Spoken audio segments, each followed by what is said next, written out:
Hello everyone, welcome to Apti Plus Academy for Civil Services. This is a video on daily topic-wise news analysis where the coverage of the news would be from two leading newspaper, that is the Hindu and Indian Express.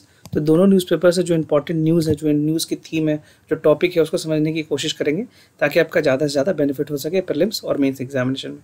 So let's get started. And the topic for today's is basically first is new guideline for exotic species. Second is IBC ordinance for 2020, joint करप्सी and bankruptcy code है, उसमें जो कुछ ordinance लेकर के आई है सरकार, उसके बारे में समझेंगे. Now the GM seeds debate, basically this is regarding the genetically modified seeds and MG Manrega for the game changer. This has been, now the government is taking Manrega as another tool to augment the life of the people, and lion census. So these are the important topics that I'll be discussing. Apart from this, there will be MCQs question with explanation that I'll discuss at the end of this video. And those of you who are new to channel, do not forget to subscribe Apti Plus Academy for Civil Services on YouTube. And at the end of the video, do not forget to like this video. Now coming to the first topic, that is new guideline for exotic species. This is there in the Hindu. You can find this news on the Hindu itself. और basically यहाँ पे जो exotic species को लेकर के जो ministry of environment and forest है, उन्होंने कुछ एडवाइजरी जारी की है. So we'll look into the important aspects of it. First, that is MOEFC, that is Ministry of Environment, Forest and Climate Change, has issued an advisory for the import of exotic species.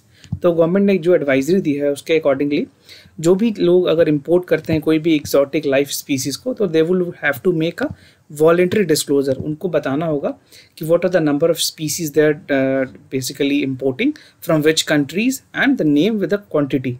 Right, so this has to be disclosed to the Ministry of Forest Climate Change. Right. उसके अलावा what is exotic species? For you it is important to understand because कई बार prelims में यहाँ से direct सवाल पूछे जा सकते हैं. तो exotic species are those plant and animal that are moved from their original resources, या जो original source है वहाँ से उनके जो habitats है उनको change करके दूसरे जगह पे लाया जाता है due to human intervention. So this is something, अगर जो नेचुरल हैबिटेट चेंज हो रही है किसी भी एनिमल प्लांट की और वो दूसरे जगह पे अगर आ रही है, so that would be that would be considered to be an exotic species that has been migrated from their original source to the other one. Now several exotic species of birds, reptile, small mammals, fishes and even the small plant were imported. तो ये सारी categories हैं जिन पे exotic species को basically import की जाती है. और कुछ पॉपुलर एक्सोटिक पेट्स की बात करें तो ब्लू एंड गोल्ड मैकाउज हैं जो कि बेसिकली ज़्यादा इंपोर्ट किए जाते हैं. You can see the Google picture, you can understand what are the exactly number and figure how they look like.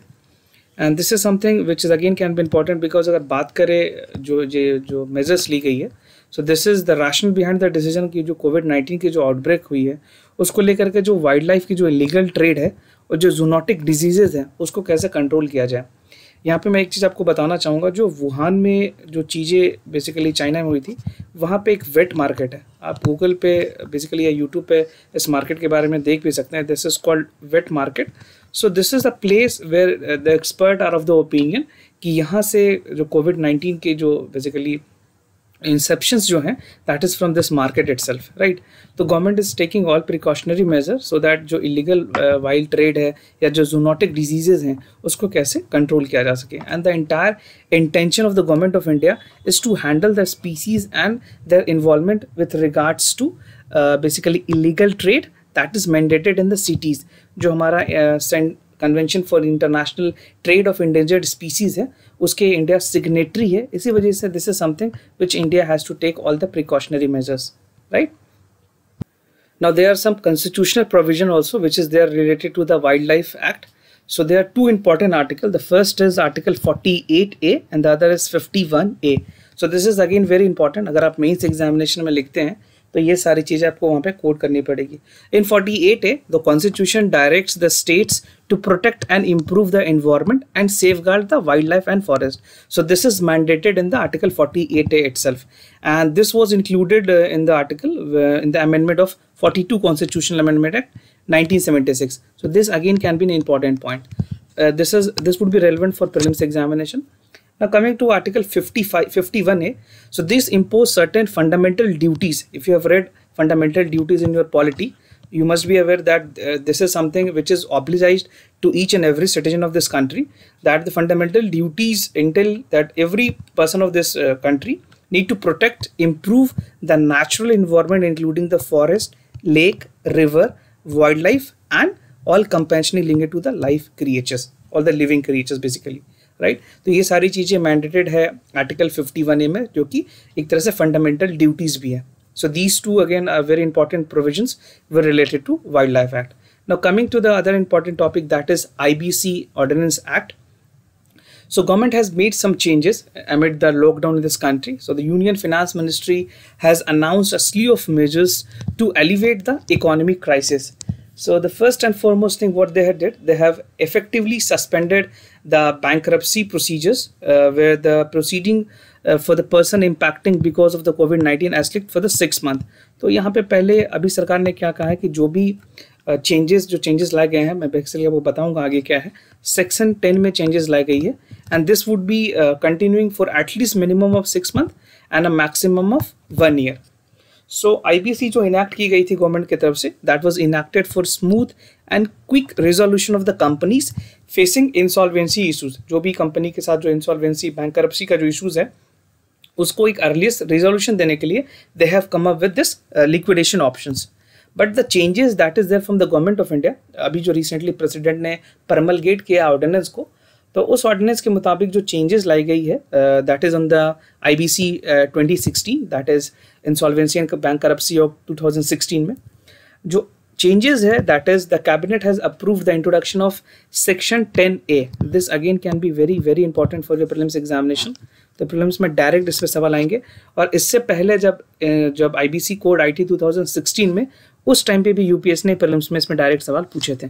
तो it is very essential for you to predict this question. तो जो section 10A है उसके मुताबिक basically it would suspend the applicability of section 7, 9 and 10. अगर section 10A जो impose की गई है ऑर्डिनेंस के थ्रू, वहाँ पे सेक्शन 7 के जो पावर दिए गए थे और सेक्शन 9 के जो पावर्स थे वो खत्म हो जाएंगे. So what is section 7? Section 7 जो है वो इनेबल करता है फाइनेंशियल क्रेडिटर्स को to file an insolvency against the corporate debtors. जो भी कॉर्पोरेट डिबोटर्स हैं उनके खिलाफ इंसॉल्वेंसी का सेक्शन लगाया जा सकता है and he can get the entire refund of his amount. And what is section 9? Section 9 provide for the application of insolvency by an operational creditors, right? एक तो है operational depositors जो corporate depositors हैं, and the second is operational creditors. तो इन दोनों चीज़ों को अभी फिलहाल के लिए delayed for 6 months on a minimum and a maximum for 1 year, right? Now talking about the concern that has been raised from the expert are of the opinion कि जो ordinance insert की गई section 10A that itself will create a legal challenge, क्योंकि इसके अगर legal aspects हैं, अगर सरकार COVID-19 से उभरना चाहती है, they have some other rescue measures as well, but this is something which will have a legal challenge. And the suspension of this provision would again impact even the claim of 1 crore rupees. अगर किसी की 1 करोड़ के आसपास की भी जो claim है वो भी सेटल होने में कम से कम it will take more than 6 months to 1 year.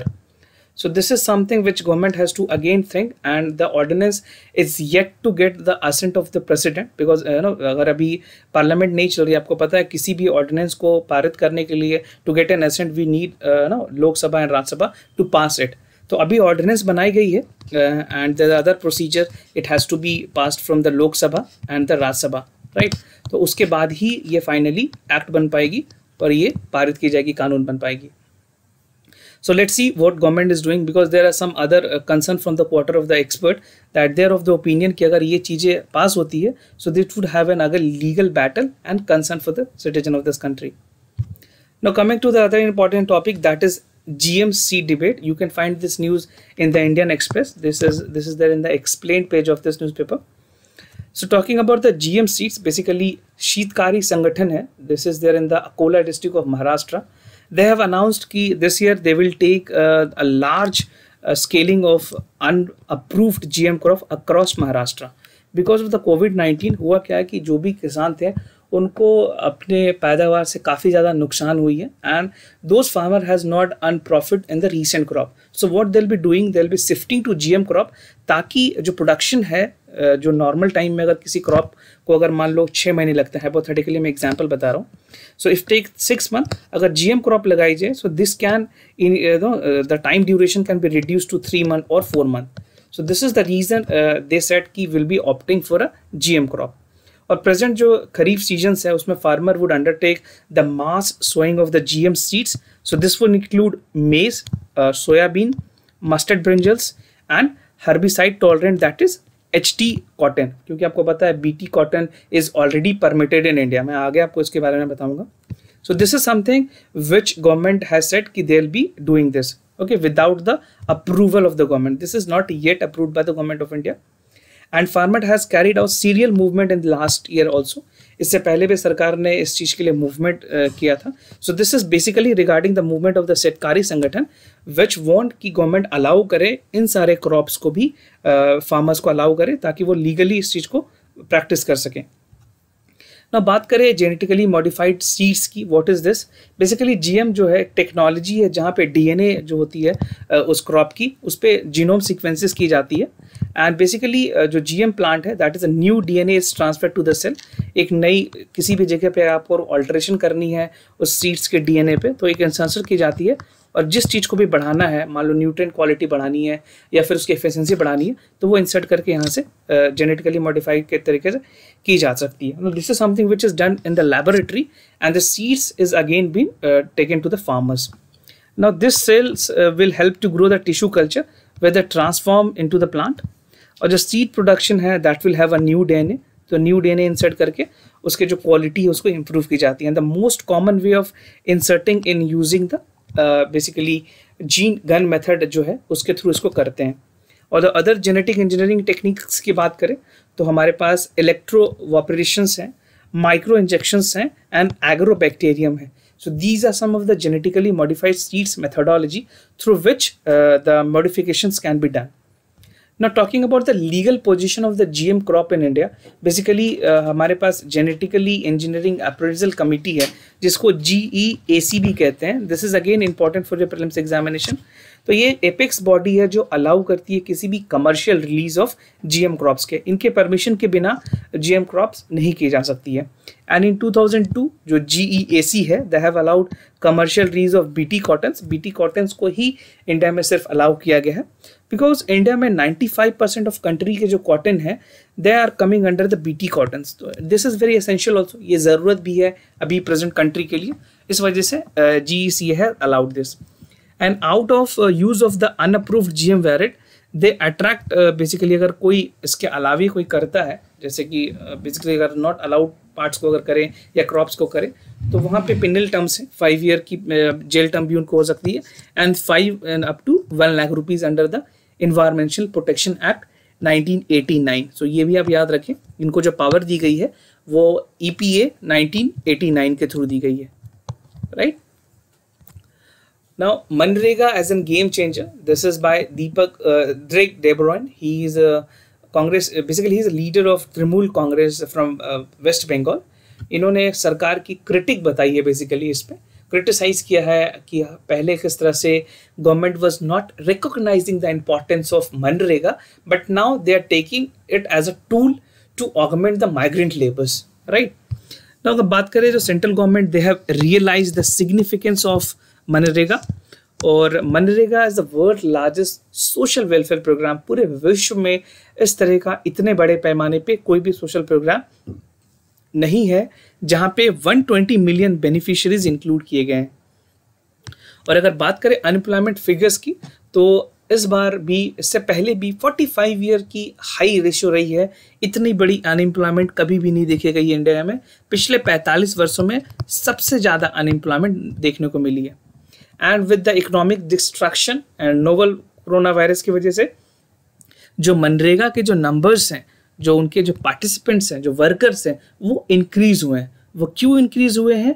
क्योंकि जो माइग्रेंट वर्कर हैं they are returning from there, basically जहाँ वो काम करते थे, now they are coming to their home town, they are returning to their villages. Okay. और सिर्फ अप्रैल 2020 की अगर मैं बात करूँ, बेसिकली 1 महीने पहले की, तो 3.5 मिलियन लोग ऐसे थे जो कि न्यू वर्कर हैं जो इनरोल हुए हैं आधार मनरेगा के प्रोग्राम्स में, right. So these are the number of the people who were enroll. तो आप समझ सकते हो कि कितना ज़्यादा बेसिकली लोगों का रोजगार छिन गया, they are unemployed, and this is the only tool left with the government to give them an employment, to give them a social security, right. And this year they have the greater number of the new worker in the previous year, और इस बार जो है वो number ज़्यादा है पिछले साल के कमोबेश। नाउ रिड्यूस्ड बजट एलोकेशन की अगर बात करें तो देखा यह गया है कि जिस तरह से इसके जो बजट एलोकेशन की गई थी मिनिस्ट्री ऑफ रूरल डेवलपमेंट की तरफ से, जो मनरेगा है वो मिनिस्ट्री ऑफ रूरल डेवलपमेंट के अंदर आती है, तो वहाँ पे they have sought 20,000 crore rupees, but government ने जो कैबिनेट है उन्होंने सिर्फ बजट में उनको 5,000 करोड़ रुपीस ही दिए हैं। तो यहाँ पे सरकार के लिए काफ़ी अहम हो जाता है so that they increase the budget allocation at least 3 times और 5 टाइम भी कर सकते हैं, मिनिमम 3 टाइम और 5 टाइम, क्योंकि जो रिक्वायरमेंट है that is close to 20 lakh crore rupees के आसपास, 20 करोड़ के आसपास है, 20,000 करोड़ के आसपास, right. Now need of the hour क्या है, अभी प्रेजेंट में क्या ज़रूरतें हैं, किस चीज़ों को ध्यान रखने की ज़रूरत है। तो government need to ensure that each registered worker receive full 100 days work. जो भी लोग इनरोल हैं मनरेगा में उनको 100 दिन का काम मुहैया इंश्योर किया जाए कि at least this is guaranteed from the government of India. उसके अलावे जो wages need to be further revised and link in the rural prices. आपने देखा होगा पहले जो अभी 180 की जो प्राइस थी उसको गवर्नमेंट ने 202 किया है, 202 रुपये किए। तो यहाँ पे और 40 to 50% इंक्रीज करने की ज़रूरत है, क्योंकि आप देखेंगे अनस्किल्ड जो वर्कर हैं या जो बेसिकली और जो लोग हैं वो उनसे ज़्यादा कमा पा रहे हैं। और जो एक्सपर्ट कमेटी है उनकी जो सबमिशन की अगर बात करें तो they have recommended a revision of 375 rupees per day. So this is something which was recommended by the committee itself. तो do not forget to quote this is very important point. And all wages would be clear within 15 days. जितने भी लोगों का जो पैसा है वो हर 15 दिन में उनको दिया जाए, राइट, एज एन सैलरी और वो एज एन बेसिकली जो भी उनकी जो बेनिफिट्स हैं, जो रेमुनरेशन को अगर कहें तो वो 15 दिन में उनकी रेमुनरेशन मिलनी चाहिए। And the employment allowances with 15 days would be extended to provide the state with some relief. अगर कोई किसी को काम नहीं मिलती है तो उसको 15 दिन का पैसा देना चाहिए as an compensation. And center should also increase the share of payments to raw material to the physical pressure of the states। जो raw material के जो पैसे हैं उसमें भी अगर स्टेट कुछ कंट्रीब्यूट करे, बेसिकली स्टेट को अगर सेंट्रल गवर्नमेंट कंट्रीब्यूट करे, the central government should contribute to the state government, so this would be again very beneficial for the state. Now way forward क्या है, जैसे कि गांधी जी कहा करते थे कि poverty is the worst form of violence. अगर कोई वायलेंस है तो उस पर सबसे वर्स्ट फॉर्म है पॉवर्टी। तो हर एक आम नागरिक के लिए ज़रूरी है कि वो किसी भी तरह से बेसिकली कॉमन सिटीजन जो है अपने देश के, वो कोई भी तरह का प्रॉब्लम फेस ना करे। And in the national interest the citizen and the state should work together with opposition and must construct the suggestions. और जो मनरेगा है दैट इज़ अ की इंस्ट्रूमेंट अभी के टाइम में, this is the key instrument to prevent the violence, जो कि जैसा कि गांधी जी ने कहा था कि poverty is another form of violence. तो बेसिकली इसको कम करने के लिए और जो सफरिंग है रूरल इंडिया की नोवल कोरोना के बाद, उस चीज़ को सिर्फ और सिर्फ अभी मनरेगा से ही कंपनसेट किया जा सकता है। क्योंकि जो ऐसे माइग्रेंट वर्कर हैं जो मान लो अपने स्टेट उत्तर प्रदेश से आते हैं, ओके, जो यूपी से हैं, या फिर ऐसे लोग जो झारखंड से हैं, या फिर ऐसे लोग जो बिहार से हैं, वो अभी वापस किसी भी स्टेट में जहाँ वो काम करते थे वो वहाँ पर नहीं जाएंगे। तो अभी के टाइम में उनको प्रेजेंटली अगर एम्प्लॉयमेंट चाहिए तो MNREGA would be the only option left, जहाँ पे वो अपना लाइवलीहुड के लिए काम कर सकते हैं और कुछ पैसे कमा सकते हैं। नाउ लायन सेंसस की बात करें, this is a good news which is coming from the environment section of the wild life. तो गुजरात में बेसिकली जो पॉपुलेशन है, गुजरात के जो गिर फॉरेस्ट हैं वहाँ पे 29% इंक्रीज देखा गया है over 5 year. And last year जो लायन की जो पॉपुलेशन है that has been steadily increasing. तो जो स्टेटस है दैट पहले ये थ्रेटेंड थी और एक्सटेंशन के कगार पे थी, बट अभी कुछ चीज़ें इंप्रूव हुई हैं। जो एशियाटिक लायंस हैं, एशियाटिक लायंस के बारे में आप भी पढ़ लें, क्योंकि एनवायरनमेंट में डायरेक्ट क्वेश्चन यहाँ से पूछे जा सकते हैं आपके प्रीलिम्स एग्जामिनेशन में। तो जो एशियाटिक लायंस है they are protected under the agropastoral landscape. जो सौराष्ट्र का रीजन है गुजरात में, वहाँ ये प्रोटेक्टेड है और इनकी जो एक्सपेंशन है that is close to 30,000 kilometre के आसपास, राइट। और जो स्टेट फॉरेस्ट डिपार्टमेंट है उन्होंने कैलकुलेट किया है कि 674 है total male female and cubes को मिलाकर, उनके जो बच्चे हैं कप्स जो हैं उनको मिलाकर के टोटल 674 नंबर्स हैं। और ड्यूरिंग 2015 की अगर बात करें तो ये जो नंबर थी दैट वाज 523। तो you can see the increase काफ़ी अच्छा है। Now, moreover, the distribution of own lion जो है that has expanded to 22,000 kilometers in 2015. Now in 2020 they have expanded to 30,000 kilometers, right? तो ये 2015 के डेटा है और ये भी 2015 के डेटा है। तो बात करें कैसे चीज़ें इम्प्रूव हुई है, how the thing has improved. तो बेसिकली क्या क्या ऐसे कारण थे जिनके वजह से नंबर जो पॉपुलेशन है वो लाइन्स की इंक्रीज हुई है। First is the community participation. Community participation से काफ़ी मदद मिली है। एम्फेसिस ऑन द टेक्नोलॉजी, कुछ टेक्नोलॉजी की यूज़ करके जो फॉरेस्ट डिपार्टमेंट है उसके वजह से और भी बढ़ोतरी हुई है। वाइल्ड लाइफ हेल्थ केयर, क्योंकि प्रॉपर ट्रीटमेंट, प्रॉपर वैक्सीनेशन की वजह से भी the number have increased. And proper habitat management, उनको किस तरह से रखना है, किस एनवायरनमेंट में रखना है, किस टेम्परेचर में रखना है, ये सारी चीज़ों को मैनेज किया गया। और step to minimise the human lion conflict, जो ह्यूमन लायन कॉन्फ्लिक्ट है उसको कम किया गया, उनको एक अलग जोन बना करके रखा गया ताकि they can grow and without any interference of the human being.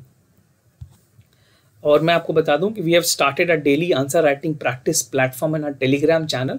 This is a dedicated Telegram channel where every day a question is being posted and you can write your answer by 6 PM। Okay, evening में आप अपने answers दे सकते हैं। तो video के description में मैंने इसके लिंक दिए हुए हैं, आप ज़्यादा जानकारी वहाँ से चेक कर लें और रीडायरेक्ट कर सकते हैं डायरेक्ट अपने टेलीग्राम चैनल पे।